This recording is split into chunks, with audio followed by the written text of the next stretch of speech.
Okay, that's taken way too long to get onto here. Let me just shrink all this away, try and get some more stuff in here. Absolutely hopeless. And I still don't know if that's actually running or not. Let's just assume it is, and we'll get underway. Let me just make sure that we're not sharing. Completely no idea why that's still making a noise. Yes, I do. Okay. All right. Cool. All right then. Let's just see what's happening here. Let me just bring this up. Trouble, you've got too many buttons, too many things on record. There we go. So the thinking part of sports, the coaches edition. That's what we're here for tonight. And I covered last week, I covered just a broad sway of some of the things that some of the skills that a coach can look to develop to take their game to another level. The FA has identified the 3 pillars of sports: the physical, the technical, and the mental. The physical and the technical have been worked on ad nauseum with these books and podcasts and all sorts of things. The mental side of the game isn't being looked at much at all. And I thought I'd just come along here with this podcast with a few of the things that a coach might want to look at. They might want to start doing some of their own skill development on. And this program is not about mental skills to take to the athletes. This is mental skills for the coach to take on themselves, because how you turn up is how your athletes will perceive you. Most of our communication is non-verbal, and this is what this podcast, this webinar is addressing. It's the skills, it's the person that the coach is when they turn up for their athletes. So it's not skills about what you can do with your athlete. It's skills, techniques that you can work on yourself as a coach so that you have better access to having the right relationship with your athletes, with the team. And I'll use those terms interwoven there: athletes and teams. Some athletes are going to work by themselves.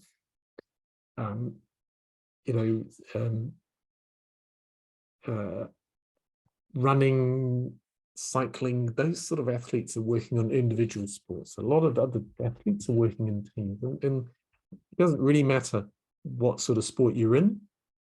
Technical, this podcast doesn't address the technical and the physical side of the game. That's not where we are. It's just a mental part of the game. And that can be any game, because mental skills are pretty universal. Most of the skills that we'll cover in the next months or weeks or however long I'm doing this, skills, techniques, it can be used in any walk of life, not just sports. They can be used in business. They can be used in social relationships, the way that you interact with your children, whether you interact with your athletes, but the way that you interact with anyone, the team, the athletes, the management.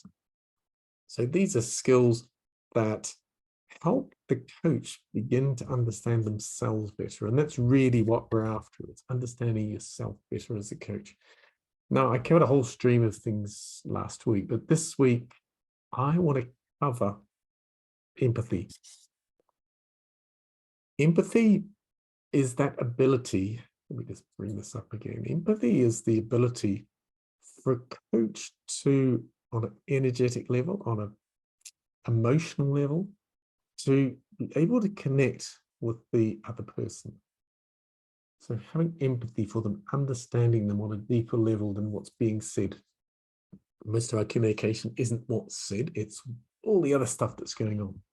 And a lot of these stuff that's going on for the other person, we unconsciously recognize and we react unconsciously to it. So they're depressed, we start to feel depressed. And a lot of that is communicated, but not verbally. So today I wanted to talk about empathy. Now, empathy, let me reword that. Empathy is the ability to understand, to share, you have to tap into the feelings of the other person in that relationship. Now, little bit more advanced level is when a coach can empathize with the team. So he's tapping into the group feel, the cultural feel of the whole team. But that's just as important as the individual reaction that a coach might have with an individual athlete. Is being able to tap into the feeling, the emotions, the stuff that the team's going through. Again, not the technical and physical, it's the mental stuff. You know, a team that's just been beaten, especially in a final, but a team that's been beaten is not going to be in a vibrant state. So the coach, now on a conscious level, recognize that, can put things into play. We're talking here is a little bit deeper level of the sense of what's happening. You go into the changing rooms and there's a sense of the changing room. There's an air about everybody in the changing room. And that's what we're talking about picking up on. So I want to break empathy down. So empathy is the understanding and the connection with the feelings of the other person. So important building empathy, because most importantly is it builds trust. When you connect with that other person in the relationship, they're going to get a sense that you're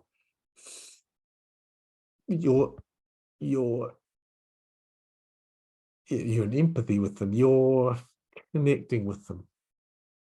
So really important and for building trust. I want to break it down to a couple of levels. What is empathy? So first of all, a person is going to hold you and is going to feel that you're more trustworthy when they feel they have a sense that you're listening. Now, listening, and I could do a whole session just on listening. Listening comes in different forms. Most of us talk, and then we listen for what we're going to say next. We're not listening really, we're listening and thinking about what we're going to say. So we're very much listening for our own purpose. You know, the most important person in my life is me. That's not really going to help the other person. It's not going to make them trust me. So it's a deeper listening. That's what we call active listening. Listening to the other person and what they're saying so that we can assess, analyze, and ask questions about what they've said, not my stuff, not all my input into it, but actually what they've said, and then embellishing on it, asking the questions on things that you don't know, things that you want to clarify. This helps you understand what's going on for the other person. It also can help them understand better themselves. We have all these concepts, metaphors, symbology, all this stuff going around in our unconscious, all churning over there. When we have to put it across into our conscious, we have to form it into a shape, give it some timeline, give it some logistics, give it some form, which is quite different to the way our unconscious is dealing with this and racing around in turmoil. So asking the questions helps the other person to clarify what's going on for them. Now, with an athlete, you're interested in what's all these pages around. You're interested in what's going on for them. Questions are the sort of questions that are going to get them to assess what's going on for them.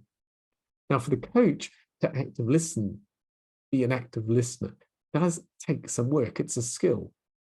We'll listen, but we don't actively listen. So to actively listen is a process of going through, stopping down your internal dialogue, the noise inside your head, the processing that you're trying to do, and actually concentrating on the other person. I find it quite, at the start, it can be quite draining, can be quite, it can be not overwhelming, but it can be exhausting, because you really need to listen.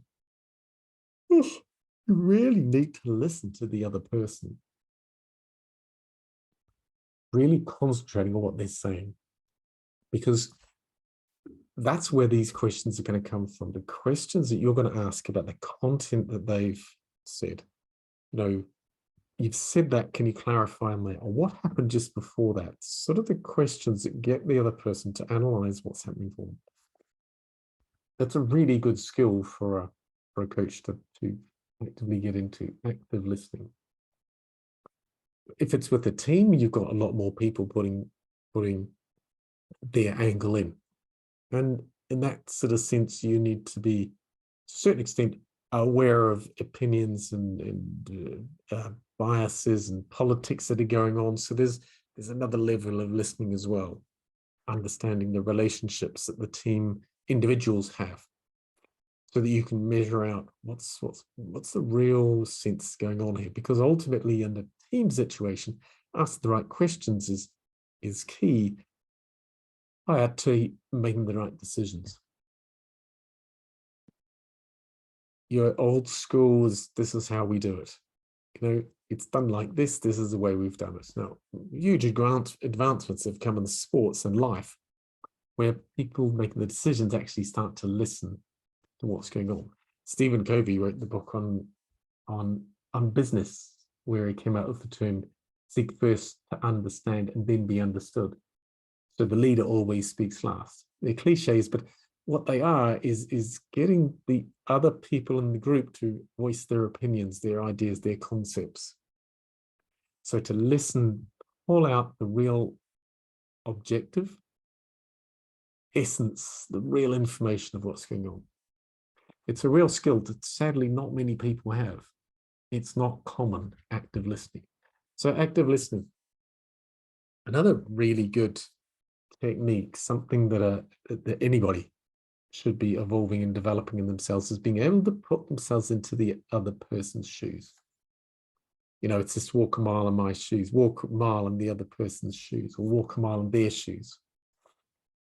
And that's taking on much more than just the body. That's a sense of what's going on. That's a physiology maybe of what's going on.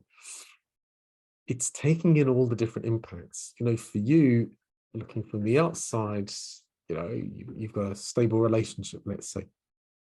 But if they don't have a stable relationship, you can't judge.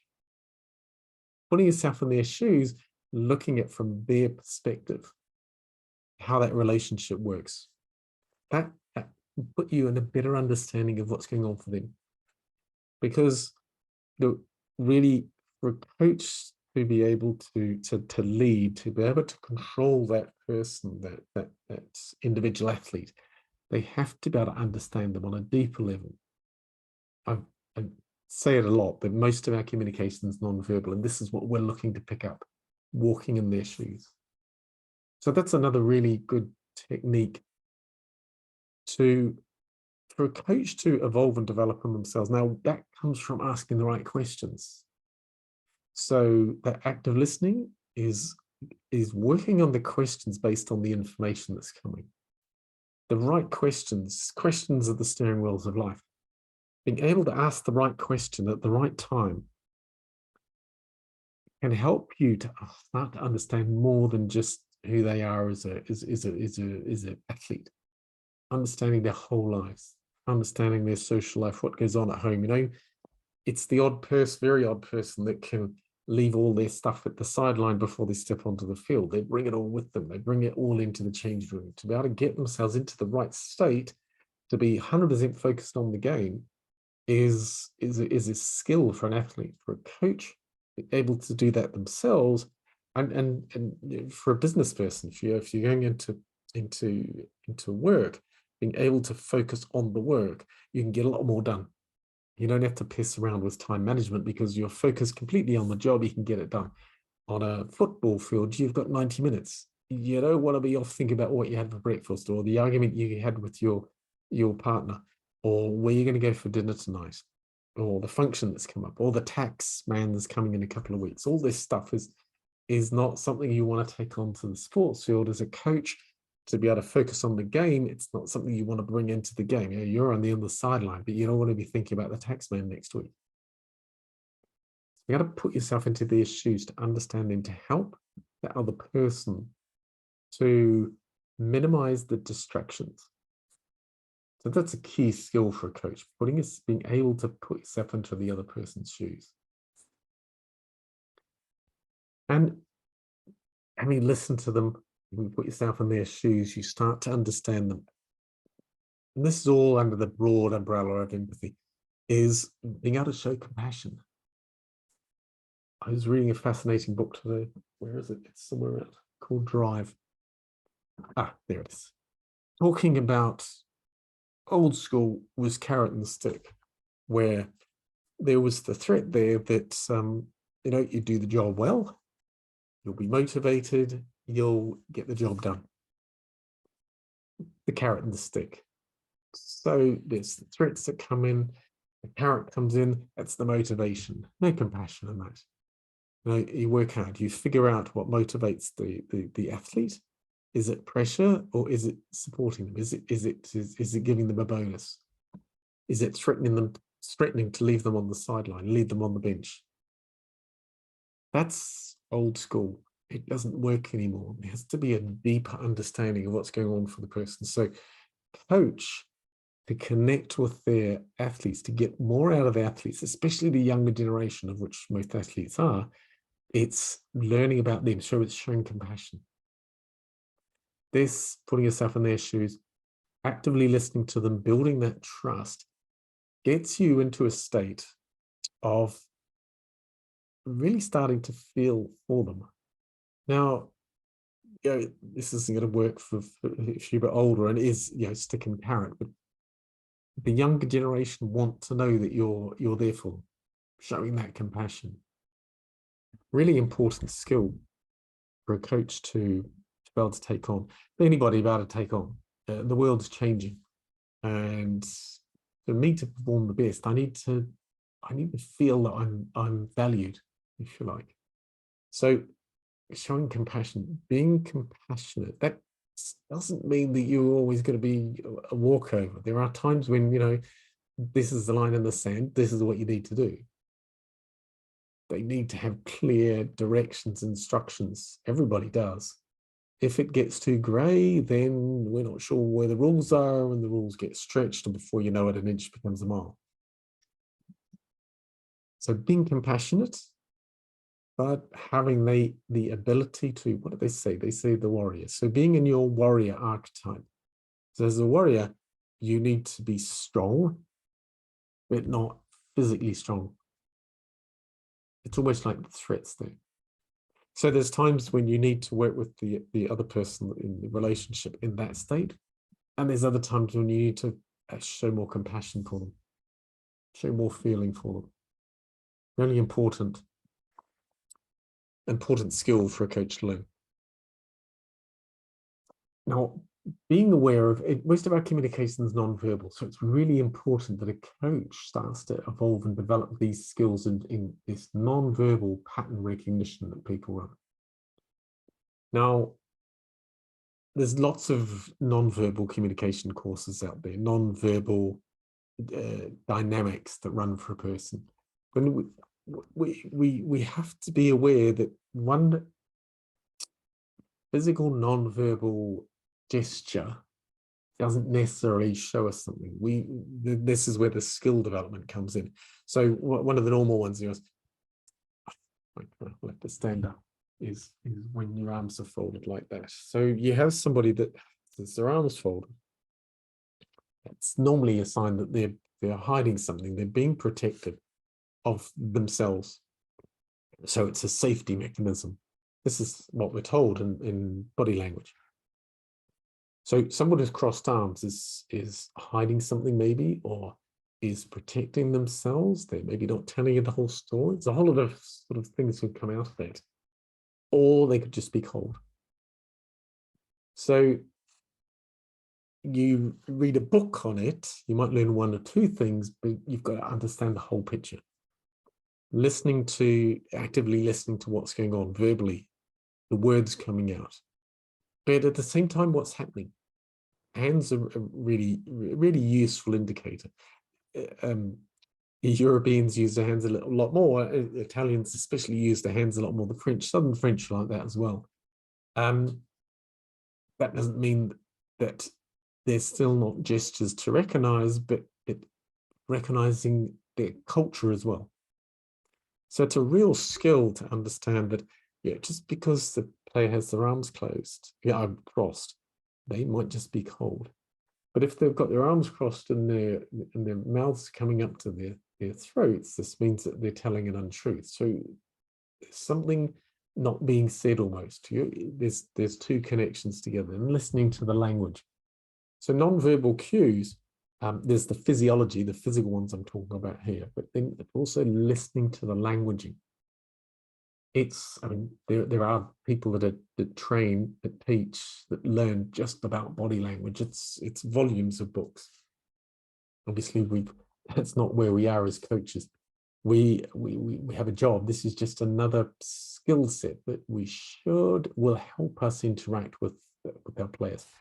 Be able to recognize the non-verbal skills you're going to be able to pick up on things that aren't being said, to build that trust, to build that sense of compassion for the person. Because if something bad's happened, broken up with their girlfriend, boyfriend, recognizing that, possibly easier to find out because it's a bigger emotion. A player that is worried about their opposite number, so somebody who's a little bit in awe of the person opposite them, is obviously not going to play as well because they're going to feel less than the opposite number. Not as easy to pick up on. Sorry, those body language, that's communication. So non-verbal skills, the volume, the gestures that we're using, the physiology, the facial expression. Then there's the words that are being used, but there's also all of the tonality of the words coming out. A person that's serious, and they might be speaking seriously, deeply, really trying to get a point across, or it might just be the way that they speak. I know years ago I was working in Somerset as a coach with the team, and I was the mental coach, and the coach, the main coach, he said, "A lot of you guys won't understand John because he's not from around here." And I'm thinking, it's England. I speak English. What's the story? Until of course from Somerset they started speaking the local accent, the local dialect, the local accent. It was not easy for me to pick up on. So with a lot of these cues, a lot of the non-verbal cues, a lot of the recognizing what's happening with the language patterning is getting used to the players. So somebody you've just met in the moment, or you've just met for the first time, it's going to be very hard to measure what's going on for them. Once you've had that relationship with the player for a while, with an athlete for weeks, months, you're going to be able to pick up on things more if you're aware of this is what you're looking for. So you might have worked with someone for years, but if you don't have these skills, you aren't going to pick up on these cues, these body language cues, these listening actively to be able to ask the right question. So going into those relationships, building that non-verbal, that other information that you can learn from athletes, really starting to understand them. And you can do this at home, you can do this at work with work colleagues, learning to understand them on a deeper level. So the physiology, the body language, the non-verbal, sorry. So non-verbal is the body language you talked about, the tone, what's happening with their voice. It might undulate down when they're depressed. But also by the same token, you don't want a player going onto the field that's hyperactive. Because hyperactivity or depression, they're the two extremes that you don't want. So really important skill for a coach to recognize is this non-verbal communication. Now, this is something that we can be intellectually aware of, consciously aware of, if you like, but it's also a sense. Something's going on here. What's happening? I can't put my finger on it, but something's not working. What is it? And that's when you could maybe have the conversation.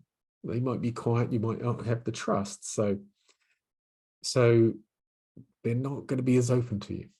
That actually brings me on to the next thing, which is evolving a culture that's open. And when the trust is there and there's an open line of communication, people are going to be more open with what's happening. Building that compassion up so that the players have that trust. The athletes know that you've got their back. That's really important. Now, this is again a skill that a coach needs to learn, is to have that level where they can control their own stuff that's coming up. Being open, allowing the athletes to express themselves, allowing your colleagues to express themselves, is allowing them that freedom, that freedom of expression, not being too short with them, not cutting them off, respecting them. And this sort of moves into how, as a coach, you want to evolve and develop the culture in the team. Now, a lot of this stuff happens anyway. So with the team, with an individual, you will have a relationship. There will be a relationship. As a rule, what we do is we just let it happen and we pick up the pieces afterwards. Or it works for a while, some reason it clicks and we're off. And it works and it's perfect for a year or two. Then it breaks down. To get more out of the relationship, it's having that sense that we're working together, that sense that they can express themselves. Comes right back from the start when we're talking there about actively listening. When you show you're listening, when you're asking questions about what they said, you develop that trust. Culture has to be steeped in trust. Players all need to trust that it's a safe space, that they can express, that they can tell you what's going on, they can have a dialogue. So this is a really important part of being a coach. It's having that culture of communication, so that they feel safe to open up, so they can share their thoughts. Because they might one person might be harboring these thoughts and someone else is just, we all have our own thoughts and we think everybody else is seeing them or knows them or understands them or has similar thoughts. And openness to conversation, suddenly you have this relationship dynamic changes. In rugby you've got the forwards and the backs, and you can have a dynamic of two teams within the team. But until that conversation comes out, you're going to have two distinct teams. That conversation comes out, they can communicate in a safe space, and then you can work together. And then you have a team game. So building that culture of openness is going to help the culture, just the culture of the team. Something that is will be primarily up to the coach to sort through, to lead, to mold. Culture, team culture, is something that's very difficult to measure in the moment. It's always easier to look back and say, this is how it worked. To actually do it in the moment. So the dynamic with Manchester United under Sir Alex Ferguson, he was really proactive in developing a communication culture where everybody, the whole team, wanted to play for him and each other, and you had a really tight-knit team. Now they've gone through some problems and now they're starting to come back. They had some world-class players who've left because you've got a team on the field and they need to be communicating and working together. So he's putting things in place now. Ten Hag is putting things in place now to build that team culture. So there's a few other things that I wanted to talk about with empathy. For a coach, these skills that the coach needs to evolve and develop themselves. Listening actively, listening to understand what's going on. There's questions of the steering wheels of life. The better the quality of the question, the better the quality of the answer, the better the quality of the results you're going to get from it. So it's not thinking about what you're going to say next. It's thinking about what they're involved in, what they're the player, what's going on for them. it's a skill that a coach needs to develop. Again, you will have individually, we have a way of doing it. Might work, might not. The better you are at listening and actively listening, the better results you're going to get from it. Try putting yourself in their shoes. What was really going on for them? Your questions will help figure out, understanding the thoughts, the feelings, the situation they're in. And being compassionate. You know, especially younger athletes, they're going through this turmoil of not knowing what's going on. They come into a new team. How do they slot into the team? Is it left up to them to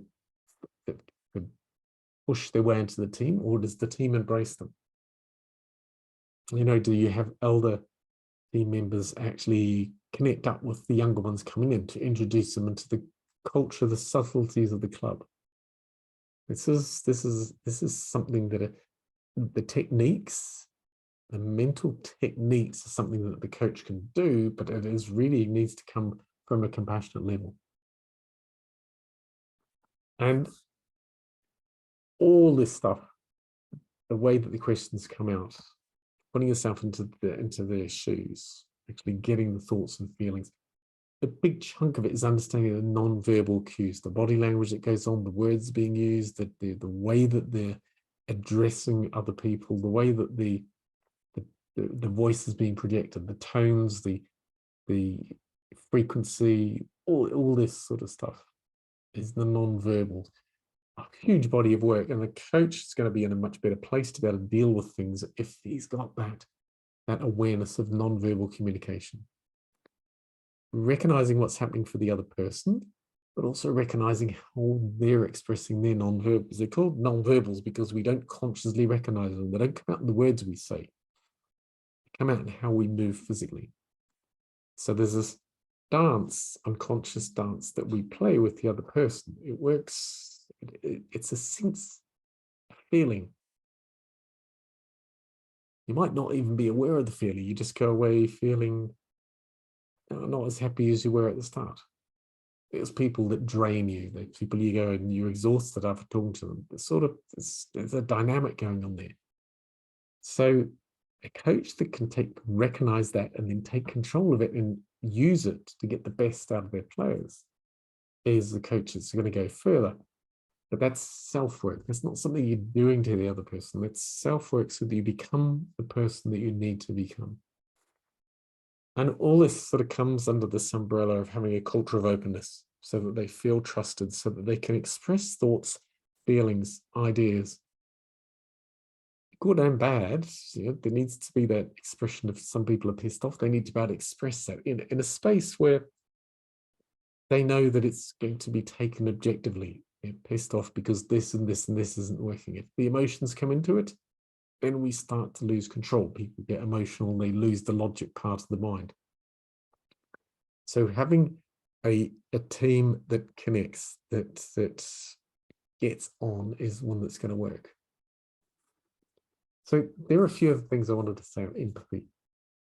Sorry about this being a bit late today, the night. I'm not quite sure what was going on there. But anyway, great to see you all here again. I hope you drop by next Sunday, and it will be on time next Sunday. Okay, thinks very much. Bye. Thinking Side of Sports, out.